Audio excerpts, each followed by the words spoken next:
భారత రైల్వే అరుదైన ఘనత దేశంలోని ఎత్తైన కేబుల్ స్టేజ్ బ్రిడ్జిపై ట్రయల్ రన్ సక్సెస్ అయింది. జమ్మూ కాశ్మీర్లోని రియాసీ జిల్లాలో భారతదేశపు మొట్టమొదటి కేబుల్డ్ స్టేట్ రైల్ వంతెన ఆమ్జీ కార్డ్పై భారతీయ railway electric engine trial run నిర్వహించింది. ఇక జనవరి 2025లో ప్రారంభం కానున్న కాశ్మీర్లోకి రైలు సేవలు ప్రారంభానికి కీలకమైన దశను సూచిస్తుంది.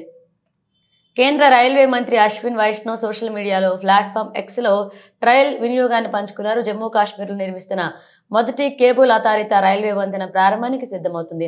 కేబుల్ స్టేట్ వంతెనపై ట్రయల్ రన్ పూర్తి చేసి భారత రైల్వే అరుదైన ఘనత సాధించింది. ప్రజలకు మెరుగైన సేవలు అందించేందుకు సరికొత్త బ్రిడ్జిలను నిర్మిస్తూ దూసుకుపోతుంది. దేశంలోనే మొట్టమొదటి cable stayed railway bridge Anji Khad వంతెనపై భారత రైల్వే సంస్థ తొలి ఎలక్ట్రికల్ టవర్ వ్యాగన్తో ట్రయల్ రన్ విజయవంతంగా పూర్తి చేసింది. ఈ బ్రిడ్జి కాశ్మీర్ లోయను దేశంలోని మిగిలిన ప్రాంతాలకు అనుసంధానిస్తుంది. ట్రయల్ రన్ పూర్తి కావడంతో వచ్చే నెలలో అందుబాటులోకి వచ్చే అవకాశం ఉంది.